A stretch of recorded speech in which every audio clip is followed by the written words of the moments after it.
Ok. Boa noite novamente, sejam todos muito bem-vindos. Hoje a gente vai continuar a nossa viagem pelo mundo do Python. E hoje a gente vai ver uma coisa que é fundamental em qualquer linguagem de programação, que é chamada de iteração ou loops. Isso é importante porque, frequentemente, a gente precisa fazer no programa uma série de repetições. Por exemplo, você pode querer fazer um cálculo em cima de uma variável que ela pode assumir vários valores. Tá? Para isso, a gente usa o que a gente chama de loop, ou iteração. Em Python, tem duas maneiras de fazer loop. Uma que a gente chama de while loop e outra que a gente chama de for loop.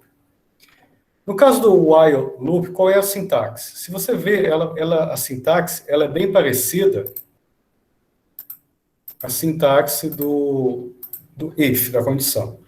Você vai colocar a palavra-chave while. Aqui você vai colocar uma condição, e essa condição vai ser testada para true ou false, verdadeiro ou false.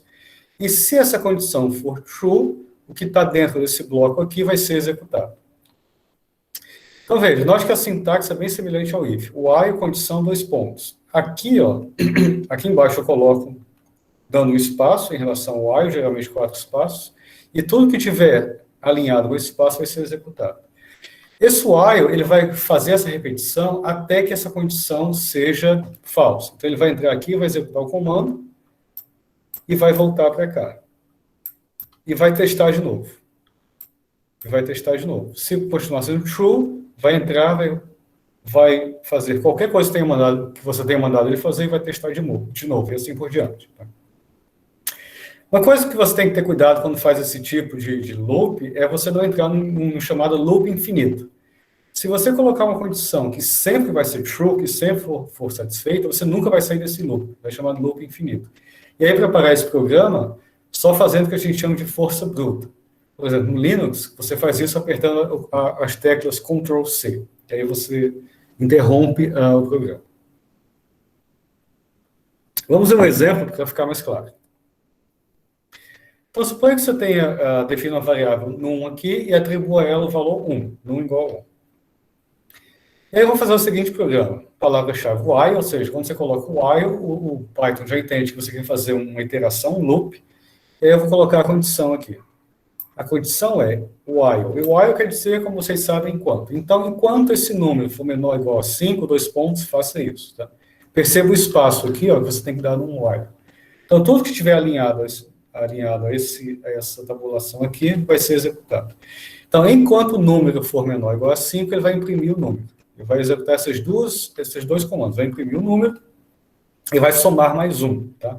Lembra que n é num mais igual a 1. Mais igual a 1 é a mesma coisa de número igual a número mais 1. Ou seja, ele vai pegar o valor anterior, somar mais 1 e atribuir agora esse novo valor a essa variável. Então, aqui ele começa com 1, aí vai testar. Obviamente, 1 é menor que igual a 5. Ele vai imprimir 1 e somar mais 1. Então, agora ele passa a ser 2. Aí ele vem para cá, como 2 e testa de novo. Obviamente, 2 continua sendo menor ou igual a 5. Aí ele vai entrar, vai imprimir 2 e somar mais 1. 3. Ora, aí volta para cá. 3, obviamente, continua sendo menor ou igual a 5. Ou seja, a condição continua sendo true. Vai entrar de novo. Até que esse num aqui vire 6. Quando esse num virar 6, ele vem para cá, tá? E vai testar. Ora, 6, obviamente, não é menor ou igual a 5. Portanto, essa condição volta falso e aí ele não entra. Nesse momento que ele não entra, ele pula tudo isso aqui. Tá? Já que essa condição não foi satisfeita, ele pula tudo e vem aqui para o final. Ele vai imprimir. Enfim, note que essa linha, esse print, ele está alinhado com o while. Portanto, ele não faz parte desse bloco while. Ok? Então, vou deixar esse exemplo para vocês depois testarem no Jupyter. Tem uma outra maneira que a gente usa muito, e nós vamos usar muito nesse mini curso, que é um loop chamado for loop. E nesse caso, a sintaxe é bem parecida com o while, mas ela tem um elemento a mais, porque a gente usa o for loop quando você quer varrer uma coleção. Então, seja uma coleção de números, uma coleção de letras, não importa. Sempre que você precisar varrer uma coleção e executar comandos em cima dos elementos dessa coleção, você vai usar o for loop. Então, como funciona? Você coloca a palavra-chave for, aqui você coloca uma variável qualquer, tá? Que não precisa estar definida antes, a variável é definida nesse momento, tá? Nesse momento que você escreve, aqui é onde você define a variável, usa o operador in, e aqui você coloca a sua coleção. 2 pontos. Tá? Isso aqui sempre vai ser usado no Python. 2 pontos, espaço. Então, tudo que estiver alinhado aqui, a esse bloco, a essa tabulação, vai estar dentro do for loop. E aí você vai executar esse comando, ou esses comandos, e esses conjuntos de comandos vão ser executados até que a coleção acabe. Tá? Então, até o final da coleção, isso aqui vai ser executado.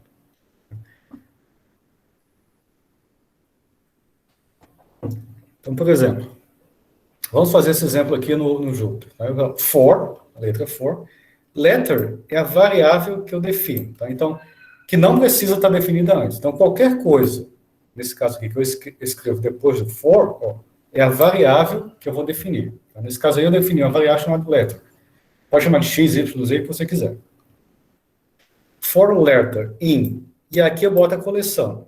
A minha coleção, por exemplo, pode ser um string. Então, for letter em banana, faço o quê? Print letter. O que ele vai fazer?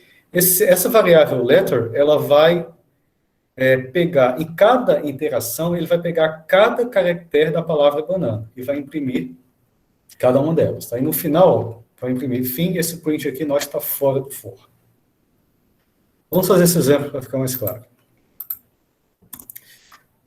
For. Note que o for, né, a palavra reservada, fica verde. Mas x in banana,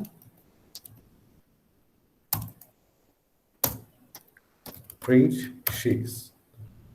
Então, ele vai pegar x e vai fazer, e x, para cada iteração, cada vez que ele der a volta, ele vai pegar, o x vai pegar a letra, vai guardar a letra da palavra banana, em cada interação, cada uma das letras. Tá? E agora eu vou botar aqui um print que está fora do loop. Automaticamente, toda vez que ele for printar uma letra, ele vai pular uma linha. Tá? Então, tá aí, ó. X, ele começa em B, print B, printou, imprimiu B, voltou para cá. Qual é a próxima letra? A, print A, tá aqui. Voltou para cá. Qual é a próxima letra? N, imprimiu N, voltou, assim por diante, tá? Note que print, ele só imprime uma vez, desculpa, fim, ele só imprime uma vez aqui, tá vendo? Porque esse print fim não está dentro do loop, tá? Veja que ele não está recuado, ele está alinhado com o for. Então, isso aqui a gente usa quando a gente quer varrer e usar os elementos de uma coleção, tá? Pode ser um string, mas, obviamente, para a gente que está mais interessado em computação numérica, em geral, isso aí vão ser números ou outros objetos, tá? Que a gente vai ver exemplos daqui a pouco.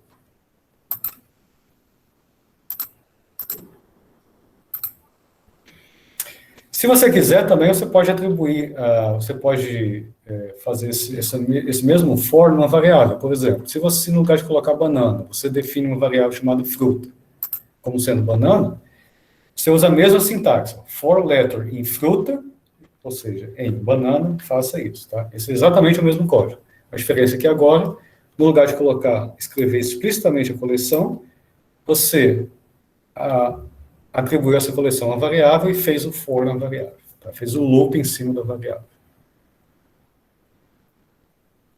Ok. Mas o interessante mesmo é quando a gente faz isso com números. E, frequentemente, a gente usa o for para fazer essa interação, esse loops, em uma coleção de números inteiros.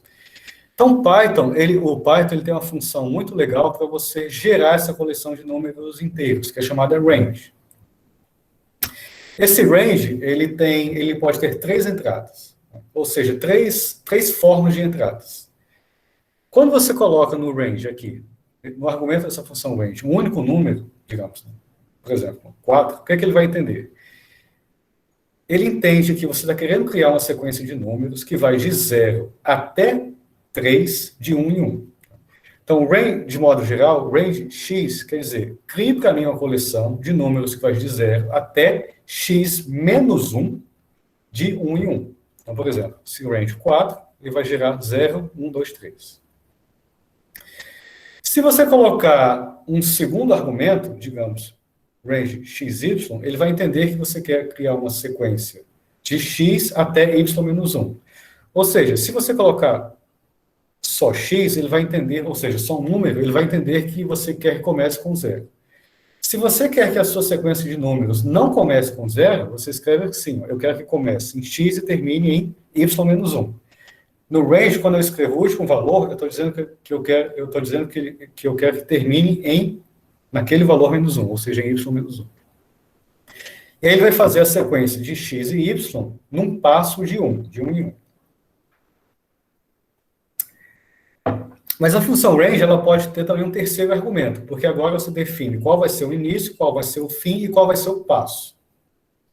Então, se você escreve range x, y, z, isso te diz que você vai escrever que você quer uma coleção que começa em x, termina em y menos 1, de z em z. Por exemplo, range 1, 11, 2, eu quero números que começam em 1 e terminem em 10, de 2 em 2, ou seja, 1, 3, 5, 7, 9.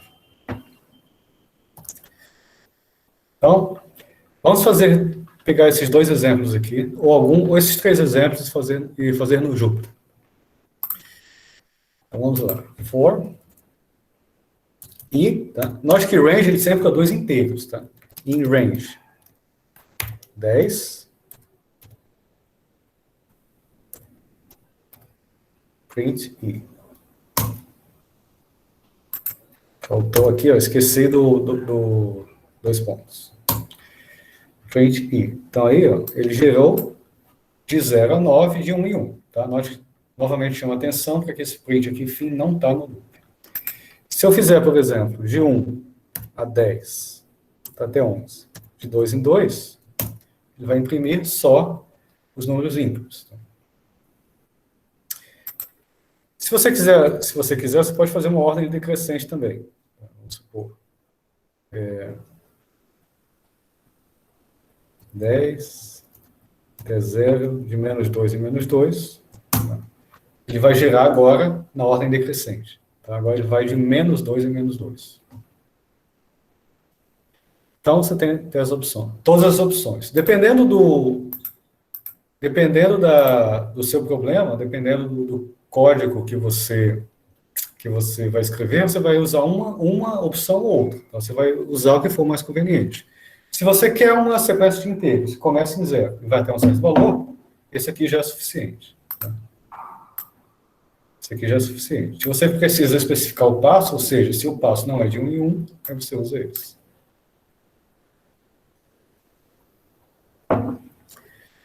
Note que para você especificar o passo, necessariamente você tem que escrever os 3 valores. Tá?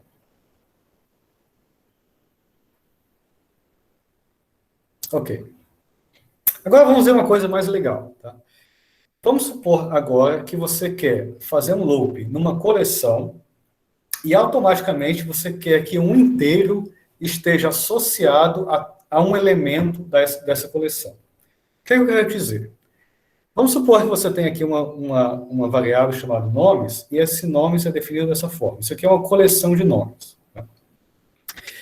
Na próxima aula, a gente vai ver exatamente o que significa isso. Isso aqui é o que a gente chama de lista. Tá? Lista é uma coleção de objetos. É uma coleção de objetos, tá?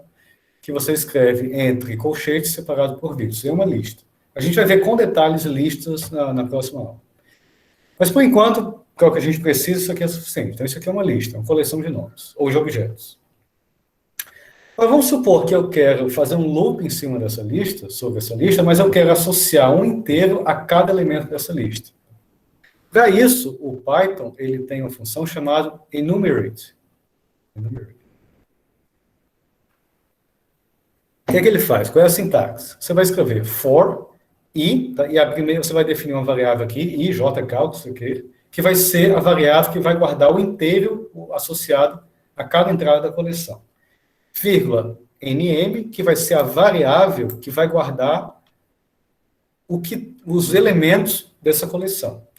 in enumerate. Aqui eu vou imprimir i, tá? Aqui eu vou botar, só para separar, eu vou botar 2 pontos, e aqui eu vou imprimir nm. nm é a variável que vai correr dentro dessa lista e pegar cada valor desse. Quando eu fizer isso, ele vai fazer i, ou seja, ele vai associar 0 a Einstein, 1 a Darwin, 2 a Nash. Ele vai fazer isso automaticamente. Então, quando você precisa, qual é a ideia? Quando você precisa varrer uma coleção e você quer associar um número inteiro a essa coleção, é só você usar enumerate. Você não precisa fazer 2 loops, por exemplo.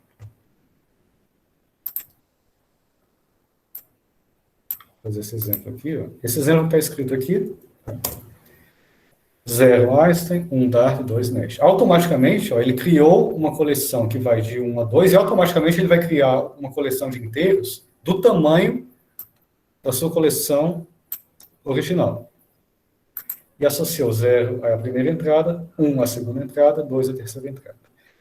Mas você pode dizer o seguinte, mas eu não queria começar assim 0. Eu queria associar, por exemplo, eu quero que comece em 4, 4, eu quero que 4 seja Einstein, 5 seja Darwin e 6 seja Nash. Como é que eu faço? Aí você coloca aqui, ó, eu quero que no lugar de começar em 0, comece em 4. Ele vai fazer exatamente isso. Esse I agora vai pegar o número 4 para o primeiro, e aí vai continuando de 1 em 1. 5 para o segundo, 6 para o terceiro. Então, existem algumas situações onde você quer correr uma coleção de objetos, por exemplo, uma lista, e você quer automaticamente associar cada elemento dessa coleção inteira. Você faz isso usando esse método, essa função enumerate.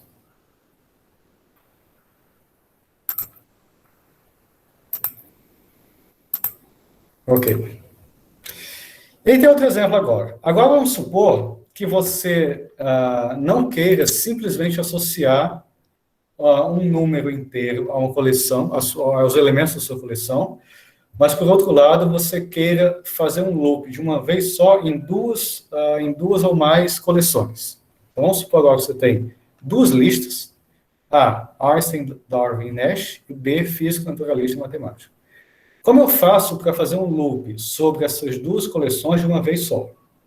Aí a gente vai usar essa função, ó, zip. Zip, explícito, quer dizer, literalmente ele vai compactar essas 2 coleções. Tá? Então, eu vou fazer for, definir uma variável par, e esse par ele vai iterar sobre os elementos agora dessas 2 coleções que foram unidas por esse comando zip. Então, quando eu fizer isso, ó, ele vai pegar o primeiro par, ou seja, Einstein Físico, e imprimir. Está aqui. Depois, volta para cá e vai para o segundo par, Darwin Naturalista, aqui. Depois, volta para cá e pega o terceiro par, Nash Matemático, imprimir. É uma maneira de você fazer um loop, quando você tem 2 ou mais coleções, você consegue compactar num loop só. Ok? Tem uma outra situação agora que acontece muito quando a gente programa, é você controlar o seu loop. Porque às vezes você está testando uma coleção, e se você estiver, por exemplo, testando uma coleção que você tem uma grande quantidade de dados, né, você obviamente está fazendo esse loop porque você não conhece esses dados. Agora, vamos supor que no meio desses dados tem algum valor que a partir daquele valor não te interessa mais. E aí, para que você vai fazer esse loop até o final, se a partir daquele ponto os números não te interessam mais? Então, não tem mais por que você continuar nesse loop. Nesse caso, a melhor maneira é literalmente sair desse loop ou quebrar esse loop. Né? Que a gente chama tem esse comando chamado break. Literalmente, ele quebra o loop, dado uma condição. Então, por exemplo, vamos supor que eu tenho aqui um conjunto de números. Vamos supor que isso aqui sejam notas. 7, 8,5, 9, 7,8, 5,6, blá, blá, blá. E eu vou fazer um loop, ó, for nota, tá? Define uma variável. Lembrando que essa variável aqui pode ter qualquer nome, tá? Nota, gato, x, o que você quiser. For nota. Nessa coleção, 2 pontos, faço o seguinte. Agora, vamos combinar isso com o que a gente viu na outra aula. Dentro do loop, eu vou colocar uma condição. E essa condição vai ser if nota menor que 7. Agora percebam, aqui eu tenho meu primeiro recuo para dizer que o if está dentro do for, e aqui eu tenho meu segundo recuo, né, o segundo espaço, para mostrar que esses comandos estão dentro do if. Tá? Então, isso tudo aqui está dentro do for, e isso daqui está dentro do if. Toda vez que eu abro um if ou um for, eu tenho que dar esse recuo, tenho que dar esses 4 espaços, para dizer para o Python que aqueles comandos estão naquele bloco. Então, if, se nota for menor do que 7, faça o seguinte, print estudante não aprovado e break. Então, nesse momento aqui, ele não vai mais continuar no loop. Tá? Enquanto essa condição não for satisfeita, nesse caso aqui ele não vai fazer nada, porque não tem nada para fazer, mas ele vai continuar voltando para cá. No momento que isso aqui for satisfeito, ó, ele vai literalmente quebrar o loop, ou seja, ele vai sair do loop. Ele vai sair e vai para a próxima linha do seu programa. Então, sei lá, a próxima linha aqui do seu programa. Tem a maneira de você, literalmente a maneira de você abortar o seu loop, sair do seu loop, quando a condição que te interessa já for satisfeita. Então, nesse caso, ó, esse nota, quando tiver valor 7, ele vai continuar, porque esse if aqui vai ser falso, portanto não vai entrar aqui. 8,5 vai continuar aqui. Quando chegar aqui, aí ele vai entrar nesse if. Quando ele entrar nesse if, tem esse break. Então, nesse momento, o loop é interrompido e ele não testa mais essas últimas condições. Tá? Quer dizer, ele não vai iterar mais sobre esses dois últimos números. O loop já foi interrompido. Ok?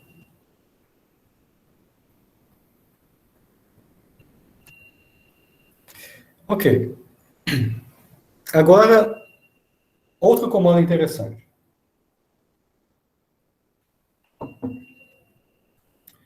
Tem situações onde a gente está interessado não em sair do loop, não em interromper um loop, mas em só executar os comandos daquela sequência se eles satisfizerem certas condições. Tá? Então, se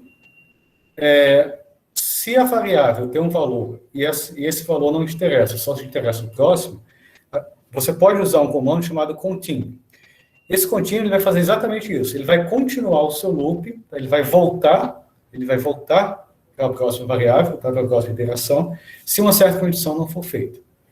Então, por exemplo, suponha que você tenha o seguinte problema. Eu tenho um conjunto de números, de 1 a 100, e eu quero imprimir aqueles que não são divisíveis por 2 e... Não são divisíveis por 2 e 3. Ou seja, se não for divisível, não me interessa. Eu quero que ele imprima para mim só aqueles que são divisíveis por 2 e 3. Se não for, não me interessa. Entre 1 e 100. Então, o código para fazer isso seria o seguinte. For in variável, for i variável in range 101. Tá? Por que eu estou usando range 101? Porque range 101, lembre-se, vai me retornar, vai gerar para mim um conjunto de inteiros de 0 até 100, de 1 em 1. Aí eu vou colocar um if.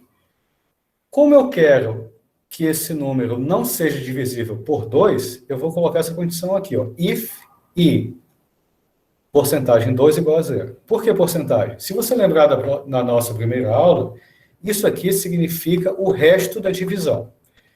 E esse i é um inteiro. Esse é um inteiro e lembre-se que o resto de uma divisão, ele retorna um inteiro. Tá? Uma divisão sempre retorna um flutuante. Mas esse operador aqui, que retorna o resto de uma divisão, ele retorna um inteiro. Então, se o resto da divisão de i por 2 é 0, ou seja, ele é divisível por 2, esse número não me interessa. Então, continue. Nesse momento, ó, ele vai pular para cá. Ele vai para o próximo número e não vai continuar, não vai mais executar esses comandos embaixo. Ele pula para o próximo número. Ele diz, olha, se isso aqui não me interessa mais, por que eu vou continuar? Não me interessa continuar. Note que isso é uma maneira de você ganhar tempo no seu loop. Tá? Loop é uma coisa que, obviamente, demanda tempo. Imagina você fazendo loop, sei lá, em 1 milhão de números. Você vai demorar um certo tempo. Quando você coloca contínuo, você impede que ele execute tudo que vem embaixo, usando um valor que não te interessa. Então, se esse número é divisível por 2, não me interessa mais. Volta. Agora, vamos supor que ele não seja divisível por 2. Então, esse if aqui vai ser false e vai passar para cá. Essa condição não vai ser satisfeita, vai passar para cá. Agora, eu vou testar 3. Se o resto da divisão com 3 for 0, aí ele entra aqui, isso aqui foi true, ele entra contínuo. Então, volta para cá. Ou seja, aqui no final, ele só vai imprimir para mim os números que não entrarem nessas condições, ou seja, que não forem divisíveis por 2 ou 3. E aí no final, ó, print, note que print está alinhado com o for.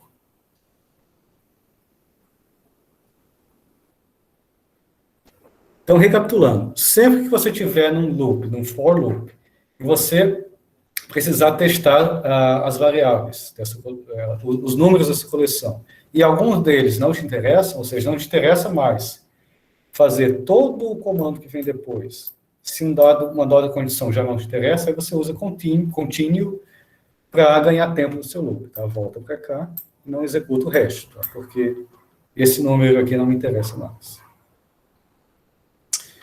Chama atenção para o fato que break e continue, eles só podem ser usados dentro de loops.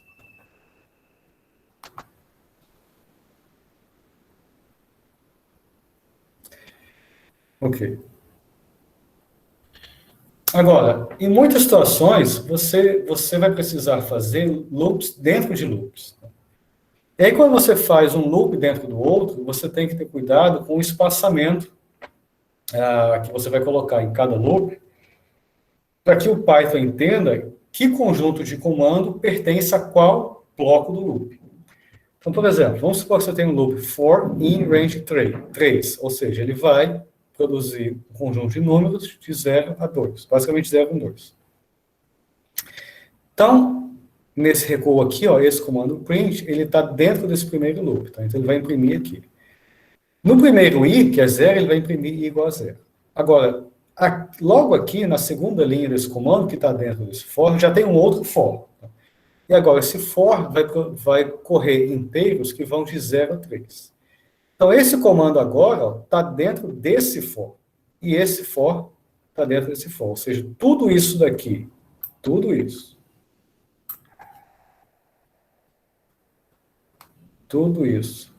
note que tudo isso está dentro desse for. E esse daqui, agora, está dentro desse for.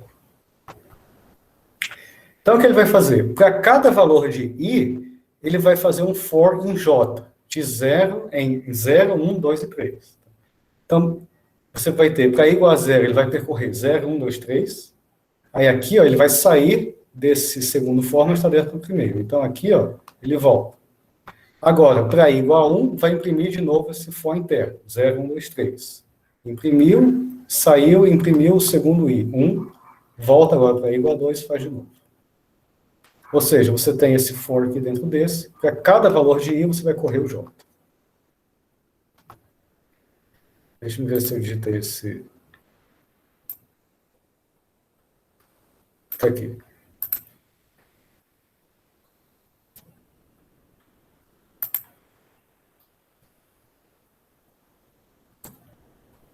Então está aqui, rodei.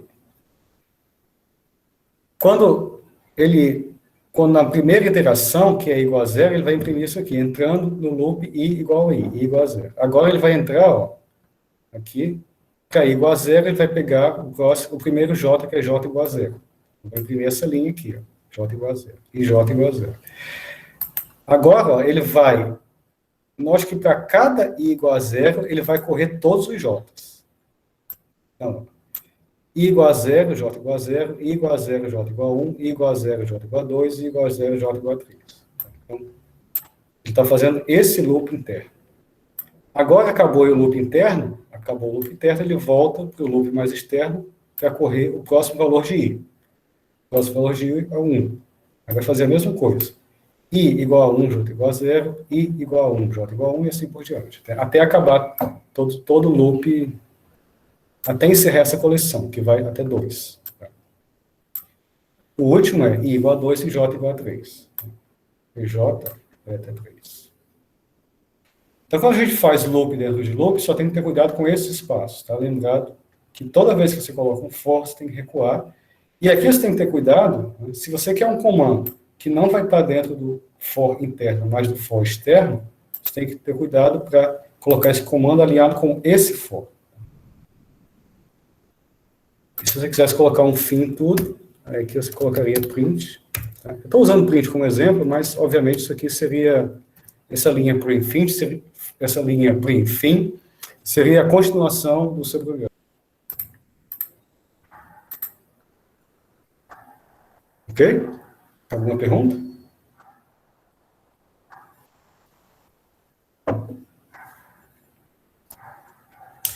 Ok. Agora vamos fazer um exercício bem interessante, que é calcular os termos da série de Fibonacci.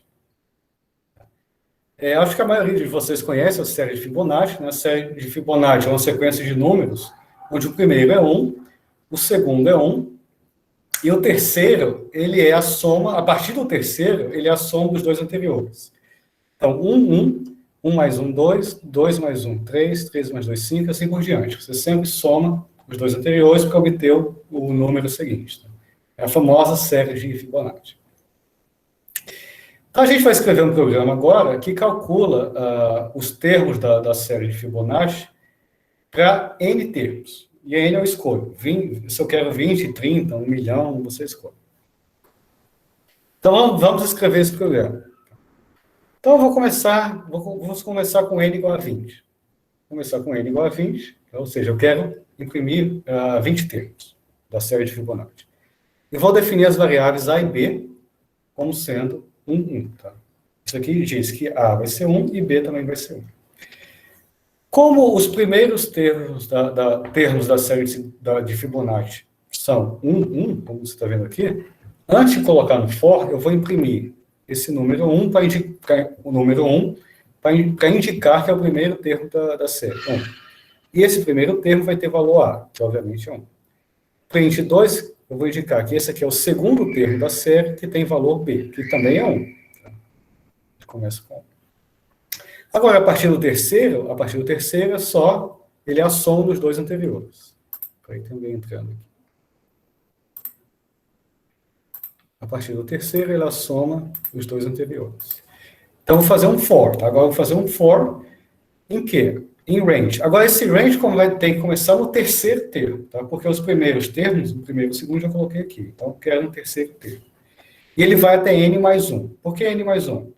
Como n é 20 e eu quero que ele vá até o 20º termo, eu tenho que colocar o range até 21. Tá? Lembra que o último termo é sempre o último menos 1. Então, eu coloco aqui n mais 1, ou seja, 21, para ele terminar em 20. Então, agora é fácil. Agora, atenção aqui. Tá? Atenção que isso aqui é um detalhe que pode atrapalhar a sua vida. Eu vou colocar, então, escrever dessa forma, A, B igual a BA mais B, por quê? Quando eu escrevo dessa forma, o Python, primeiro, ele vai avaliar o que está no lado direito, e depois que ele fizer as expressões que estão no lado direito, ele vai atribuir as variáveis que estão no lado esquerdo. Então, inicialmente A era inicialmente A era 1 e B era 1. Então, quando eu faço A mais B, vai dar 2. E aí, depois que ele faz A mais B igual a 2, ele vai atribuir o valor 2 a B. E esse A aqui vai ser igual a que inicialmente era 1. Então, A continua sendo 1 e B passa a ser 2. Aí ele vai imprimir aqui, I, quem é I nessa interação? Vai ser 3 aqui. E para essa primeira interação, como a gente viu, B vai ser 2. Vai ser esse termo aqui. Tá? Então, eu vou escrever aqui, só para a gente não esquecer, nessa interação aí, B estava igual a 2. Ok. Agora vamos para a próxima. Para a próxima é esse I vai ser 4. Esse I aqui vai ser 4, o quarto termo da série. Aí, novamente, ele vai primeiro avaliar o que está do lado direito. Tá? Lembra que A era 1 e lembra que inicialmente não, na iteração anterior, A era 1, está muito feio isso aqui, mas eu espero que vocês entendam que isso aqui é A era 1 e B era 2. Então, ele vai fazer é 2 mais 1, 3. Então, B agora passa a ser 3. E A agora passa a ser B, que o valor antes dele que era 2. Então, B aqui vai ser 3. Então, agora, o quarto termo, então, I igual a 4, passa a ser 3, que é esse termo aqui. E assim por diante. Tá? E agora ele vai imprimir a série de Fibonacci. Tá? Você consegue imprimir dessa forma. Vamos ver. 1, 1, 2, 3, 5, 8. Vamos fazer no Júpiter. Está aqui. Tá? Exatamente aquele código que estava escrito lá, ele vai avaliar isso aqui, vai avaliar primeiro A mais B, quando A for 1, B for 2, B passa a ser 2, então o terceiro termo é 2, assim por diante. Então tá aí.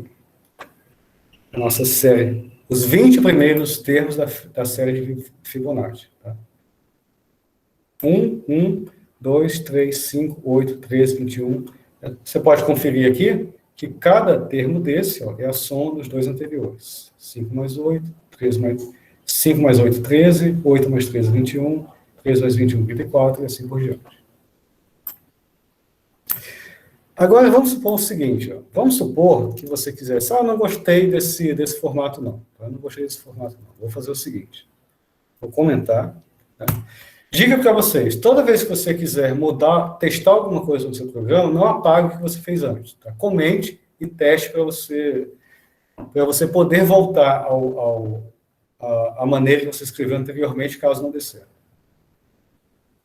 Depois que você testar bem, você apaga os seus comentários. Mas, inicialmente, deixe comentado o que você fez antes. Então, vou fazer assim, ó. A igual a B, aqui, ó. A igual a B, que é o que está aqui, e B igual a A mais B. Basicamente, deve ser a mesma coisa, né? Porque aqui, ó, A, o valor de B atribuído a A, e o valor de A mais B atribuído a B. Então, vamos ver. 1, 1, 2, 3, 5, 8, 3. Vamos ver se está a mesma coisa. Tá. Deu espaço aqui. Esse erro acontece porque tudo que está dentro do for tem que estar alinhado nessa coluna. Tá? O bom é que não está. Quando não está, ele reclama que está erro. Aí. Ó, mudou, tá vendo? 1, 1, 2. Isso aqui era 3, agora virou 4. O que foi que aconteceu? O que aconteceu é que quando você escreve dessa forma, tá? Ele primeiro calcula isso aqui com um valor anterior e atribui a B. Quando você coloca dessa forma aqui, um abaixo do outro, ele vai agora pegar o valor mais recente de B, né?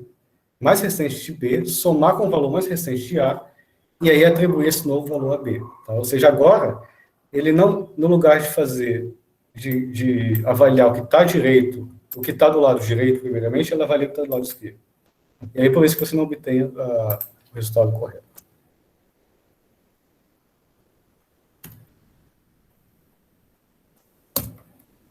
Fazendo dessa forma,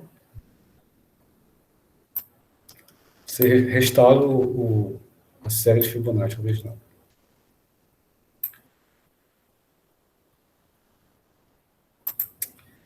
Ok. Agora, eu quero que vocês façam o seguinte, tá? Antes da gente passar para o próximo assunto, vamos fazer aqui um mão na massa. Eu quero agora que vocês peguem esse programa, tá, e modifiquem da seguinte forma. Eu quero que, além de calcular os termos da série de Fibonacci, né, você imprima mais um termo aqui, que vai ser a razão entre cada termo e seu antecessor. A razão entre cada termo e antecessor, à medida que você for aumentando o número de termos, por exemplo, se você usar 40, você vai encontrar um número que é chamado de razão áurea. Tá? Razão áurea é um número irracional chamado φ, é semelhante ao π, ele vem lá de razão entre laços de figuras geométricas. E essa razão áurea ficou famosa porque algumas pessoas acreditam que você encontra esse número φ, esse número irracional φ, em padrões da natureza. Inclusive, se você quiser ver um vídeo interessante sobre a razão áurea, eu deixei esse link aqui no YouTube. Tem um vídeo interessante onde ele fala dessa origem do número φ, né? Que ele vem como ele aparece também na série de Fibonacci e ele é dado pela razão de cada termo da série com o seu antecessor. Então, eu quero que vocês agora expandam esse programa para mim, imprimindo não só os termos da série de Fibonacci, mas aí, ó, bota vírgula, imprime mais um valor aqui, né, coloca um espaço, imprime mais um valor, onde esse valor é o valor da razão entre o termo e o seu antecessor, que é a razão óbvia. E aí você pega o último valor, pega lá o último valor, em n igual a 40, qual foi o último valor dessa razão, e coloca aí no chat, para a gente ver qual foi o valor que você obteve.